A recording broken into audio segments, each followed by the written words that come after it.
রেলে কাটা পড়ে মৃত্যু অজ্ঞাত পরিচয় ব্যক্তির। ঘটনায় চাঞ্চল্য এলাকায়। ঘটনাটি ঘটেছে আরামবাগের মায়াপুর স্টেশন সংলগ্ন এলাকায়। মঙ্গলবার রাতে ওই ব্যক্তির ছিন্ন ভিন্ন দেহ নজরে আসে স্থানীয় বাসিন্দাদের। মৃতের পরিচয় জানা যায়নি। প্রাথমিকভাবে পুলিশের অনুমান আত্মহত্যা করেছেন ওই ব্যক্তি। তার মৃতদেহ ময়না তদন্তের জন্য আরামবাগ মেডিকেল কলেজ হাসপাতালে পাঠানো হয়েছে। ঘটনার তদন্ত শুরু করেছে রেল পুলিশ। গত রাত্রে মায়াপুর রেল স্টেশনে একটি মৃতদেহ পাওয়া যায়।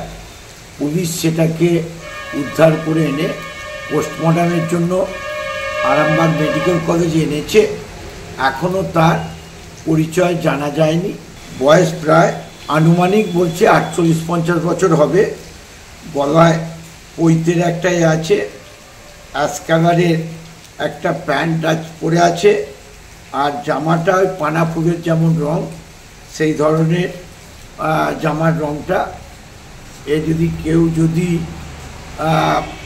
এর বিবরণটা এই ধরনের হয়ে রেল লাইনে পড়ে আছে, কোনো খোঁজ পাওয়া যাচ্ছে না।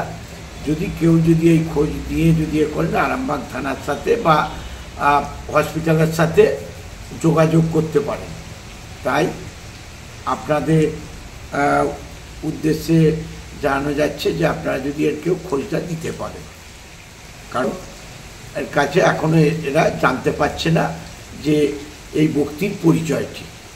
রেলের বডিটি আরামবাগ থানা মেডিকেল কলেজে ময়নাতদন্তের জন্য আনা হয়েছে। নিউজ আজ বাংলা, আরামবাগ। নিঃসন্তান হওয়ার কারণ স্বামী বা স্ত্রী যে কেউ হতে পারেন।